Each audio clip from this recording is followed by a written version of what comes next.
Guys, स्वागत है आपका अपने YouTube channel as a study class. तो गाइस, हमारे यूट्यूब चैनल पर आपका ज़्यादा से ज़्यादा स्वागत है। तो गाइस, हम आपके सामने एक चैप्टर लाए हैं मैथ का, चैप्टर नंबर 1, जिसका नाम है सांख्यिकी पद्धति। तो गाइस, आज आपके ऐसा ये चैप्टर आपको ऐसा करवा देंगे कि अगर आपका कहीं भी क्वेश्चन या पूछा गया है तो आप अच्छी तरीके से करके आओगे। 98% आप बढ़िया तरीके से पेपर कर जाओगे अगर ये क्वेश्चन आप करके गए तो 1.1 करेंगे पहले हम। तो ये बोल रहा है कि क्या शून्य एक परिमेय संख्या है।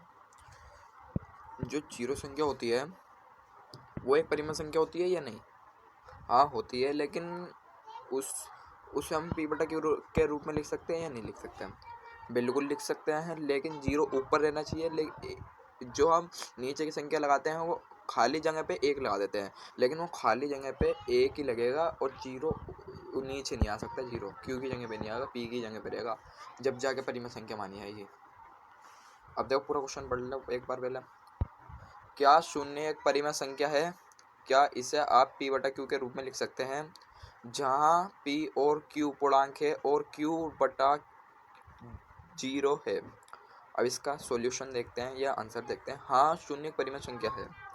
समझ में आ गया? जो शून्य होता है, जो जीरो जीरो जो होता है वो एक परिमेय संख्या है, क्योंकि इसे संख्या रेखा पर प्रदर्शित कर सकते हैं और इसे पी बटा क्यू के रूप में लिख सकते हैं। पी एंड क्यू, क्यू जो पी बटा क्यू जो होता है उसके रूप में लिख सकते हैं। और ओ को जीरो को के पी बटा क्यू रूप में व्यक्त करने पर जीरो बटा एक प्राप्त होता है, जहाँ पी बराबर जीरो और क्यू बराबर एक और क्यू बराबर जीरो है। तो हम जो p है उसकी जगह पर जीरो लिख के और जो q है उसकी जगह पे एक लिख कर ये हमारी परिमेय संख्या बन जाएगी। परिमेय संख्या दो को जिसे हम p बटा q के रूप में लिख सकते हैं। जैसे 2/4 ये परिमेय संख्या, 1/2 ये परिमेय संख्या है। जैसे 4/8 ये एक परिमेय संख्या, 2/4 ये एक परिमेय संख्या है, जिसे हम p बटा q के रूप में लिख सकते हैं। समझ में आ गया? अब आता है क्वेश्चन, ये बहुत इंपॉर्टेंट है दूसरा, तो मैं ध्यान से समझाऊंगा, ध्यान से समझना गाइस। देखो, 3 और 4 के बीच की 6 परिमेय संख्या निकालनी। 6 परिमेय संख्या। अब तो 6 परिमेय संख्या के लिए हमें पता किसकी जरूरत पड़ेगी? इसमें हमें पड़ेगी एलसीएम की जरूरत। एलसीएम सवाल जरूर होगी। एलसीएम सवाल की मैंने एक वीडियो भी बना रखी है, उसे देख लेना। आप बहुत अच्छी तरीके से पेपर में बड़े तरीके से पेपर करके आओगे, क्योंकि एलसीएम के 2-2, 3-3 नंबर का भी क्वेश्चन आ जाता है। तो देखो एलसीएम का क्या क्वेश्चन आ रहा है कि 3 और 4 के बीच की 6 परिमेय संख्या, तो एलसीएम ही बन जाएगा क्वेश्चन में। देखो, हमें 6 संख्या प्राप्त करनी है, इसलिए 6/+1 ले लिया 6, क्योंकि 6 परिमेय निकाल लिया। तो प्लस में जहाँ पे मैंने बताया था, जहाँ पे कुछ ना हो तो वहाँ पे एक ले लो। 6/+1 लेके बराबर दे के कितना हो गया? 7। यहाँ पे 7 हो गया, यहाँ तक छोड़ दो। अब आ जाते हैं नीचे लिखेंगे। अब 3 और 4 को परिमेय संख्या के रूप में व्यक्त करने पर 3/1 और 4/1। 3/1 क्या था? 3 देखो ये दे रखा क्वेश्चन में, हमारा क्या दे रखा? 3 और 4। तो 3 के नीचे हम क्या लिखेंगे? 1, क्योंकि कोई संख्या है ही नहीं। फिर और डाल के फिर 4, फिर बटे में क्या डालेंगे? 1, ये डाल दिया। फिर हम क्या करेंगे? फिर इनकी आमने सामने की गुणा करेंगे। अब आमने सामने की गुणा कैसे करेंगे? अब देखो ये 7 क्यों आया? बंदे जो कह रहे होंगे कि सर जी ये तो आपने सही लिख दिया 3/1, यहाँ तक ये समझ में नहीं आया हमें कि 7/7 क्यों लिखा। 7/7 हमने इस वजह से लिखा क्योंकि 7 6+1 हमने 7 आया था, और वो दोनों संख्याओं पे लगेगा। 7/7 दोनों संख्या, इस संख्या पे भी लगेगा और इस संख्या पे भी लगेगा। तो देखो, अब देखो इस संख्या पे भी लग रहा है, इस संख्या पे भी लग रहा। तो अब आमने सामने की गुणा कर दो, फिर नीचे की गुणा कर दो। जैसे 3×7 21, 21 आ गया, 7 एकम 7 आ गया। फिर 4×7 28, 7 एकम 7। नीचे वाले की करेंगे 7 एकम 7, 7 एकम 7, ये आ गया। यहाँ तक आ गया। फिर करेंगे अंश और हर में 7 गुणा करने पर यह आया। और फिर अतः डाल के ध्यान से समझते रहना ये क्वेश्चन। 21/7 आया था और 28/7 आया था, के बीच में जो 6 परिमेय संख्या बनेगी वो ही इसका उत्तर होगा, इन दोनों के बीच में। लेकिन न इससे पहले, 21 से पहले, न 21 से न 28 के बाद। तो जैसे 21 से बीच में बनी है, जैसे 22/7, 23/7, 24/7, 25/7, 26/7, 27/7। तो 1 2 3 4 5 6, तो 6 कितनी निकाली थी, 6 परिमेय संख्या निकाली। तो 6 परिमेय संख्या आ गया। तो देखो कुछ मैं तुम्हें आपको पहले कुछ एलसीएम सवाल सिखाता हूँ। देखो एलसीएम सवाल देख लो पहले। पहला प्रश्न देखो आप, पहला प्रश्न क्या बोल रहा है, ये बोल रहा है कि 3/2 प्लस 5/3 इसका मैं एलसीएम निकालना। तो कैसे करेंगे, आमने सामने की गुणा कर देंगे पहले, फिर नीचे नीचे की गुणा कर देंगे। अब आमने सामने की गुणा कैसे करेंगे, अब देखो। तो गाइस अब देखो इसका आंसर कैसे निकला, पहले प्रश्न का उत्तर हमारा कैसे निकला एलसीएम का। देखो इसकी गुणा इससे कर दी, इसकी गुणा इससे कर दी, नीचे वाले की गुणा नीचे वाले से कर दी, आ गया हमारा आंसर। अब देखो फिर पहले हमने क्या करा, पहले करिए हमने आमने सामने की गुणा। 3 तिया 9, 2 पंजे 10, 2 तिया 6, फिर ऊपर वालों को प्लस कर दिया, 10 और 9 19, बराबर में 6 था, 6 ले लिया। अब चाहो तुम इसे काटो या मत काटो, आंसर आपका यहाँ तक भी बन गया। अगर आप पेपर में ये लिख के आओगे जब भी आपको इतने नंबर मिलेंगे, अगर इसे काट के आओगे तो तुम्हारा और बढ़िया होगा, और बढ़िया नंबर मिलेंगे।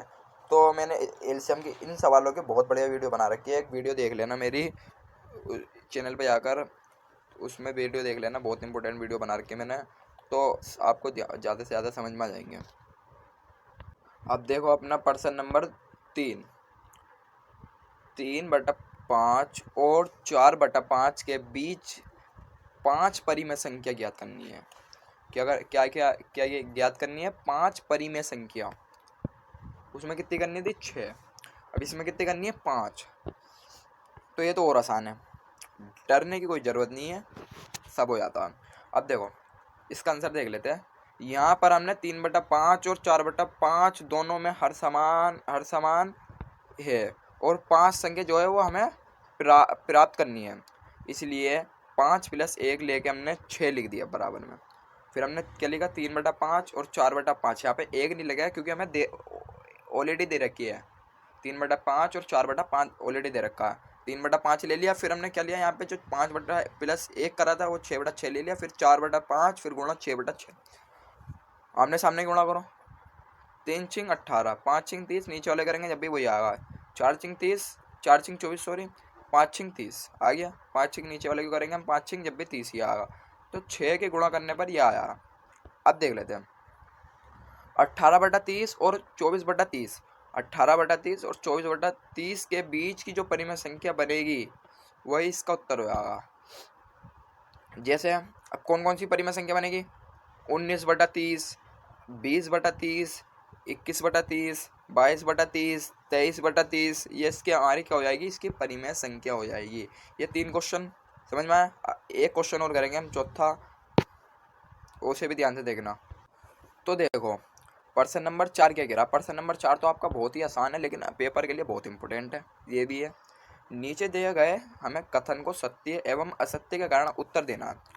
पहला प्रश्न ये कह रहा है कि प्रत्येक प्राकृतिक संख्या एक पूर्ण संख्या होती है, जो प्राकृतिक संख्या होती है वो पूर्ण संख्या होती है। अब इसका उत्तर देख लेते हैं। प्रश्न नंबर 1 का उत्तर है प्रत्येक प्राकृतिक संख्या जो होती है पूर्ण संख्या होती है, ये प्रश्न नंबर हमारा सही है, सत्य है। अब कारण क्यों, क्योंकि पूर्ण संख्या जो होती है वो, क्योंकि पूर्ण संख्या में भी प्राकृतिक संख्या शामिल होती है। जैसे पूर्ण प्राकृतिक संख्या 1 2 3 4 5 6 7 8 9 10 11 ये होती है, तो पूर्ण संख्या जो 0 से स्टार्ट होते हैं 0 2, ये तो इसमें भी तो आ रहा है प्राकृतिक संख्या क्या। अब कर लेते हैं प्रश्न नंबर 2, चौथे का दूसरा, प्रत्येक पूर्णांक एक पूर्ण संख्या है। अब देखो दूसरा, प्रत्येक पूर्णांक एक पूर्ण संख्या होती है, नहीं, असत्य है, ये हमारा गलत हो जाएगा। अब देखो गलत क्यों है, क्योंकि पूर्णांक में ऋणात्मक पूर्णांक भी होते हैं। पूर्णांक में हमेशा माइनस एवं प्लस दोनों की संख्या होती है, माइनस एवं प्लस पूर्णांक संख्या में, जबकि पूर्ण संख्या में कोई भी संख्या ऋणात्मक नहीं होती। जो पूर्ण संख्या होती है ना उसमें कोई माइनस की संख्या नहीं होती, इसमें खाली 0 से स्टार्ट हो गया, चल बेटा चलन दो 2 4 6 8 10 15 20 जितने भी चल रहे हैं चलन दो। लेकिन जो पूर्णांक संख्या होती है उसमें माइनस प्लस दोनों की संख्या चलती है, माइनस एवं प्लस दोनों की संख्या चलती है इसमें।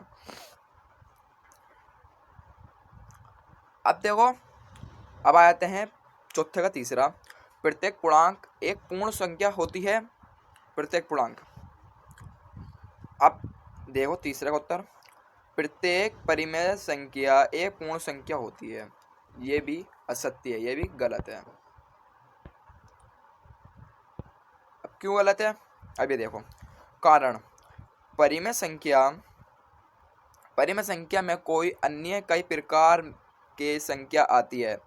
परिमेय संख्या में अलग अलग प्रकार की संख्या आती है। ये थोड़ी ना आती है कि बस हमारा 2/4 चलता रहेगा, 6/4 चलता रहेगा, भाई ये 2 संख्या चल रही है। नहीं, अलग अलग प्रकार की संख्या आती है। कोई भी संख्या आ सकती है, लेकिन बटे में, जिसे हम बटे में लिख सकते हैं, वही आती है।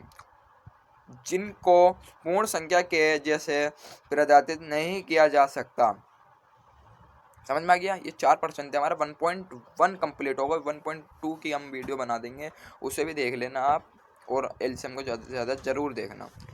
तो यही थी हमारी यहाँ तक वीडियो। हमारे चैनल को लाइक करो, ज़्यादा से ज़्यादा शेयर करो अपने दोस्तों में, और हमारे चैनल को सब्सक्राइब भी करें, जो कि आने वाली वीडियो आपको आसानी से पहुँच जाए।